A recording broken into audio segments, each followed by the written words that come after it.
Hello मेरे दोस्तों, मैं राहुल और स्वागत है आप लोगों का आपके अपने यूट्यूब चैनल आर के सेंटर पर। दोस्तों आज के वीडियो में हम लोग एक मोस्ट इंपॉर्टेंट क्वेश्चन को क्लियर करने वाले हैं, जो कि इस प्रकार से क्वेश्चन आपका क्या पूछा हुआ है कि प्राचीन भारत में अंतर्राष्ट्रीय व्यापार एवं वाणिज्य की विवेचना करें कि प्राचीन भारत में जो है ना अंतर्राष्ट्रीय व्यापार और वाणिज्य की क्या स्थिति थी, है ना, और उसका विकास जो है वो किस प्रकार से हुआ और अभी उसकी क्या स्थिति है, उसके बारे में क्या करना है, विवेचना करना है, वर्णन करना है। ठीक है, तो चलिए दोस्तों एक इजी सा लैंग्वेज में हम लोग इसको जानने का प्रयास करते हैं और मैं 100% गारंटी देता हूँ कि वीडियो को देखने के बाद आपको समझ में आ जाएगा कि अभी जो है भारत में व्यापार और वाणिज्य की क्या स्थिति है और प्राचीन भारत में जो है इसकी क्या स्थिति थी, प्राचीन भारत में किस प्रकार से थी और अभी जो है वो किस प्रकार से। ठीक है, और आपको बिल्कुल भी घबराने की जरूरत नहीं है क्योंकि इसका पीडीएफ भी मिलने वाला है आपको। पीडीएफ कहाँ मिलेगा, तो पीडीएफ आपको डिस्क्रिप्शन बॉक्स में जो है ना व्हाट्सअप ग्रुप का लिंक मिलेगा, वहाँ से आप लोग व्हाट्सअप ग्रुप में ज्वाइन हो जाए क्योंकि पीडीएफ जो है व्हाट्सअप ग्रुप में ही भेजा जाएगा। उसके साथ साथ इससे रिलेटेड जितने भी इंपॉर्टेंट क्वेश्चन है ना आपके, चाहे वो मेजर 1 हिस्ट्री का हो, बेबी एमक्यू का, ठीक है, चाहे वो कहीं भी हो, उसके वीवीआई क्वेश्चन का लिंक जो है डिस्क्रिप्शन बॉक्स में डाल दिया गया है, वहाँ से आप लोग वीवीआई क्वेश्चन को भी क्लियर कर सकते हैं। ठीक है, तो देखिए यहाँ पे बात आया है व्यापार और वाणिज्य का, है ना। तो सबसे पहले हम लोग जानेंगे ना कि व्यापार और वाणिज्य क्या है, तभी तो हम लोग जानेंगे कि भारत में अंतर्राष्ट्रीय व्यापार किस प्रकार से था। व्यापार और वाणिज्य का मतलब समझेंगे तब तो देखिए अगर बात करें हम लोग व्यापार का, अगर बात करें व्यापार का, तो व्यापार का मतलब होता है दो या दो से अधिक व्यक्तियों के बीच में, दो या दो से अधिक व्यक्तियों या तो पक्षों के बीच में वस्तुओं का आदान प्रदान, वस्तुओं और सेवाओं का आदान प्रदान ही क्या कहलाता है, व्यापार कहलाता है। ठीक है, जैसे मान लीजिए हम हैं और आप हैं, हम आपको कोई वस्तु दी, उसके बदले में आप मुझे कुछ पैसा दिए, ठीक है, तो यही क्या कहला है, व्यापार कहला है। क्या कहला है, व्यापार। ठीक है, तो इस प्रकार से हम लोगों को लिखना है कि दो या दो से अधिक पक्षों के बीच, दो या दो से अधिक पक्षों के बीच वस्तुओं और सेवाओं के आदान प्रदान को ही हम लोग क्या कहते हैं, व्यापार कहते हैं। ठीक है, एकदम इजी सा लैंग्वेज में आपको बताया गया, आप ऐसे ही पढ़ के समझ जाओगे इसको, है ना। फिर देखिए लिखा हुआ है कि सरल शब्दों में, अगर सरल शब्दों में इसको और भी हम लोग छोटा करने का प्रयास करें तो हम लोग इस प्रकार से कह सकते हैं कि व्यापार वस्तुओं और सेवाओं को खरीदने या बेचने का एक कार्य है। व्यापार क्या होता है, वस्तुओं और सेवाओं को जो है ना खरीदने और बेचने का एक क्या होता है, कार्य होता है, जिसमें से हम लोग कुछ खरीदने का कार्य करते हैं या तो बेचने का कार्य करते हैं, जो दो पक्षों यानी खरीदारों और विक्रेताओं के बीच में जो है ना नगद या तो वस्तु के बदले में होता है। ठीक है, क्योंकि पहले देखिए, पहले क्या होता था, वस्तु विनिमय प्रणाली होता था। ठीक है, वस्तुओं के बदले में वस्तु दिया जाता था, लेकिन अब क्या है, वस्तु के बदले में पैसा दिया जाता है। अब क्या वस्तु देते हैं तो वस्तु, उसके बदले में वस्तु मिल जाता है, नहीं। ठीक है, पहले के युग में जो है ना, पहले के युग में वस्तुओं के बदले में वस्तु दिया जाता था। अब देखिए यहाँ तक हम लोग ने व्यापार समझ लिया, ठीक है। अब बात आता है वाणिज्य का, है ना। तो देखिए बताया जाता है कि धन प्राप्त करने के उद्देश्य से, मीन्स पैसा प्राप्त करने के उद्देश्य से जो कार्य किया जाता है ना, उसी को हम लोग क्या कहते हैं, वाणिज्य कहते हैं। जैसे मान लीजिए हम व्यापार कर रहे हैं, हम क्या कर रहे हैं, व्यापार कर रहे हैं, और व्यापार के लिए जो है, जैसे मान लीजिए हम आपको बेच रहे हैं सामान, ठीक है, और सामान बेचने के लिए जो है ना क्या कर रहे हैं, सब जगह प्रचार प्रसार करना है कि मेरे पास ये सामान मिल रहा है, मेरे पास ये सामान मिल रहा है, मेरे पास आलू भी है, गोभी भी है, सब कुछ है। ठीक है, तो ये जो हम प्रचार प्रसार कर रहे हैं ना, इसी को हम लोग क्या कहते हैं, वाणिज्य कहते हैं। ठीक है, मीन्स धन प्राप्त करने के लिए, पैसा प्राप्त करने के लिए, पैसा ज्यादा अर्जित करने के लिए जो हम लोग कार्य करते हैं, उसी को हम लोग क्या कहते हैं दोस्तों, वाणिज्य कहते हैं। क्या कहते हैं, वाणिज्य कहते हैं। ठीक है, तो उम्मीद करता हूं कि यहां तक आपको पूरा डिटेली तरीके से समझ में आ गया होगा कि हम लोग वाणिज्य और व्यापार किसको कहते हैं। ठीक है, तो सबसे पहले आपको क्वेश्चन आएगा तो आंसर में आपको इस तरीके से लिखना है। ठीक है, अपने भाषा में आप कुछ भी लिख सकते हो समझ के, है ना। आगे देखिए, अब हम लोग को लिखना है पृष्ठभूमि। क्या लिखना है, पृष्ठभूमि। देखिए बताया जाता है कि माना जाता है कि भारत में व्यापार 600 ईस्वी पूर्व से ही अस्तित्व में है। ऐसा माना जाता है ना कि भारत में व्यापार जो है ना वो 600 ईस्वी पूर्व से जो है ना ये चला आ रहा है। इसमें भारत से दुनिया के अन्य हिस्सों में मसाले, धातुओं और यहाँ तक कि वस्त्रों का निर्यात शामिल था। ठीक है, और ये जो ऐसा व्यापार है ना, भारत में ऐसा व्यापार है जो दुनिया के सारे कोनों के साथ में ये व्यापार करता था, चाहे वो मसालों का हो, धातुओं का हो, ठीक है, यहाँ तक कि वस्त्रों का भी ये निर्यात करता था। कौन, भारत। ठीक है, मीन्स हम लोग कह सकते हैं कि भारत जो है अंतर्राष्ट्रीय व्यापार करता था, अपने देशों के साथ साथ दूसरे देशों के साथ भी क्या करता था, व्यापार करता था।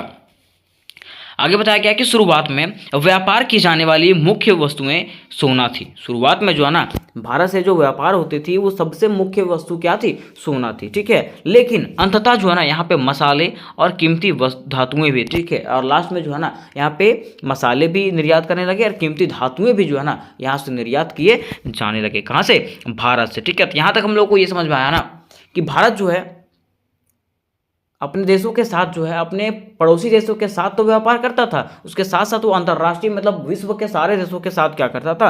व्यापार करता था। शुरू में वो सोना का व्यापार किया, उसके बाद हर एक चीज़ों का व्यापार वो करना चालू कर दिया। कौन? भारत, ठीक है। फिर देखिए आगे बताया जाता है कि हालांकि सबसे अधिक कारोबार वाली वस्तुएं कपड़ा थी, ठीक है। और वहाँ पे जो है ना भारत की सबसे अधिक कारोबार, सबसे ज़्यादा जो निर्यात होने वाली वस्तु थी वो क्या था? कपड़ा था। क्या था? कपड़ा था। बताया जाता है कि पाटलिपुत्र, उज्जैन और पुहार जैसे शहर प्रमुख व्यापार केंद्र थे, ठीक है। पाटलिपुत्र हो गया, उज्जैन हो गया, पुहार, और मतलब इसके अतिरिक्त जितने भी शहर है ना वो सारे के सारे प्रमुख व्यापार केंद्र थे। क्या थे? व्यापार केंद्र थे। यहीं से जो है सबसे ज़्यादा क्या होता था? वो व्यापार होता था।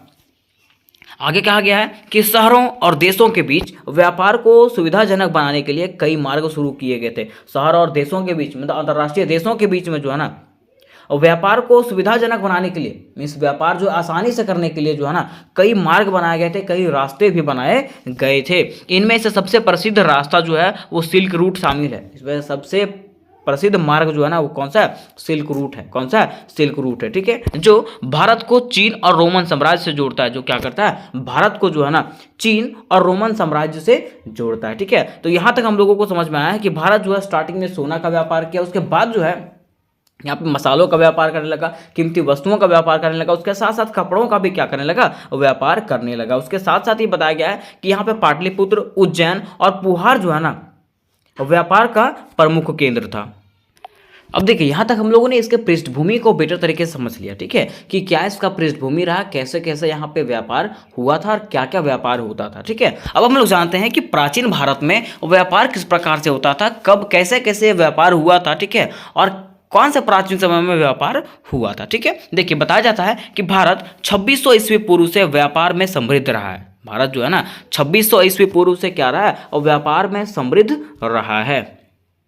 फिर नेक्स्ट पॉइंट वो बोला है कि हड़प्पा सभ्यता के दौरान सोने का देश में मुख्य रूप से व्यापार किया जाता था, ठीक है। मीन्स हड़प्पा सभ्यता के दौरान जो है ना सोने के देश में जो है ना मुख्य रूप से व्यापार किया जाता था, ठीक है। सोना का व्यापार किया जाता था यहाँ पे, ठीक है। फिर आगे बोला गया है कि प्रारंभिक में जिन वस्तुओं का व्यापार किया जाता था उनमें मसाले, कपड़े तथा साथ ही धातुएं शामिल थी। मीन्स पहले जिन वस्तुओं का व्यापार किया जाता था उसमें से क्या क्या शामिल था? पहले तो सोना शामिल था, है ना। उसके बाद मसाला हो गया, कपड़ा हो गया, साथ ही अन्य जो कीमती धातुएं थी उसका भी क्या किया जाता था? और व्यापार किया जाता था, ठीक है।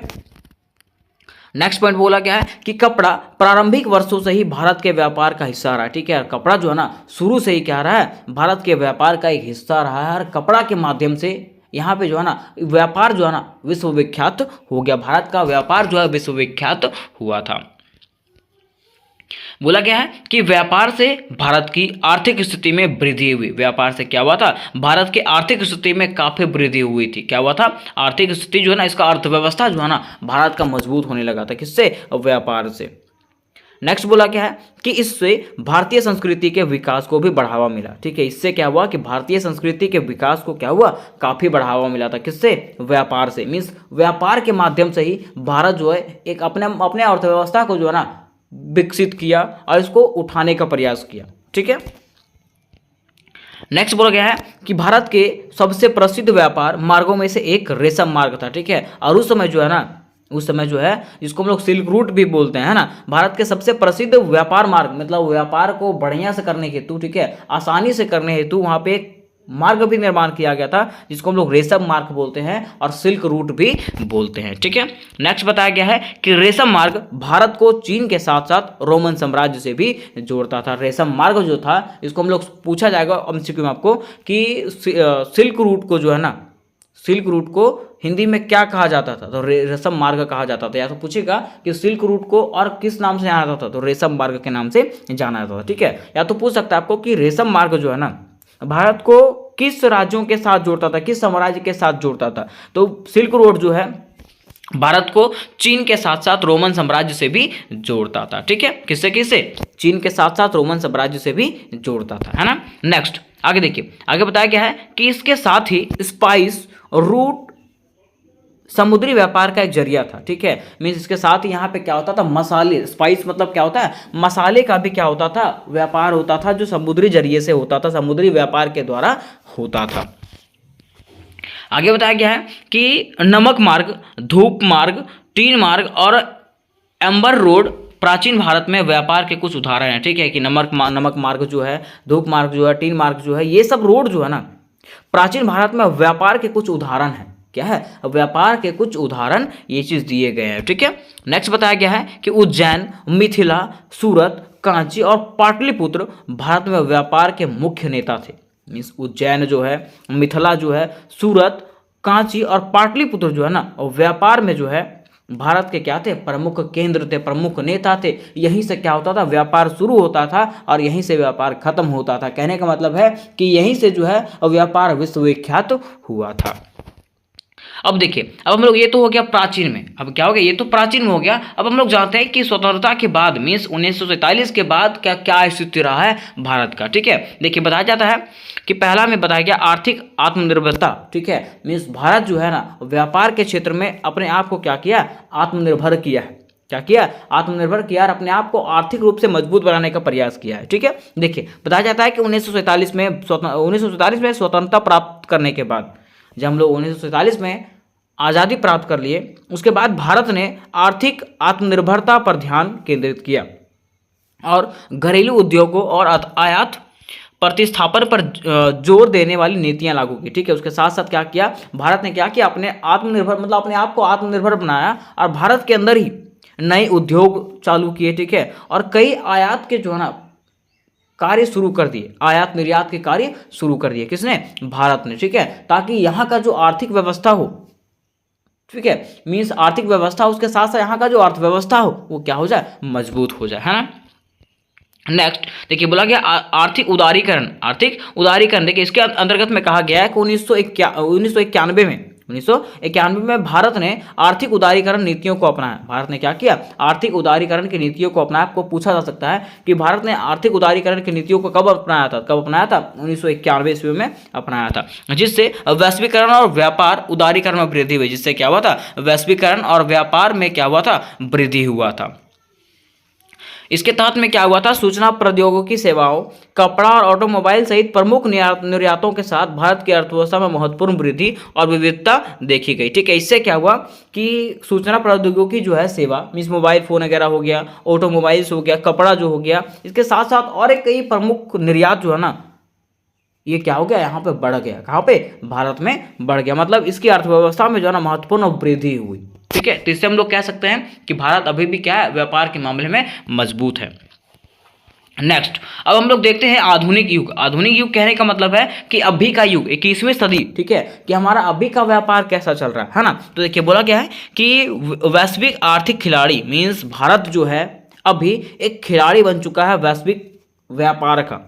ठीक है, देखिए बोला गया है कि भारत अपने वैश्विक व्यापार का विस्तार जारी रख रहा है। ठीक है, मीन्स भारत जो है ना अपने वैश्विक विस्तार मतलब वैश्विक व्यापार और वाणिज्य का जो विस्तार है ना, वो आज भी जारी रखा है। और अभी भारत दुनिया के सबसे तेजी से बढ़ती प्रमुख अर्थव्यवस्था में से एक बन गया है। कौन? भारत जो है ना अभी जो है सबसे तेजी से विकसित करने वाला, विकास करने वाला अर्थव्यवस्था में से एक बन गया। कौन? भारत। ठीक है, तो इस प्रकार से हम लोग कह सकते हैं कि भारत जो है अपने व्यापार के नीति के माध्यम से, ठीक है, अपने वाणिज्य के नीति के माध्यम से क्या हो गया, विश्व विख्यात हुआ और अपने अर्थव्यवस्था को मजबूत करने के लिए क्या हुआ, सुचारू हुआ। ठीक है, तो उम्मीद करते दोस्तों कि ये क्वेश्चन आपको समझ में आ गया होगा। अगर ये क्वेश्चन आपको बेटर तरीके से समझ में आया होगा तो वीडियो को लाइक करें, वीडियो को शेयर करें अपने दोस्तों के साथ में, उसके साथ साथ चैनल को भी सब्सक्राइब कर लें। ठीक है, और इससे रिलेटेड अगर कोई भी क्वेश्चन होंगे तो मुझे कमेंट बॉक्स में पूछ सकते हैं। तो मिलता है नेक्स्ट वीडियो में, तब तक के लिए जय हिंद, जय भारत।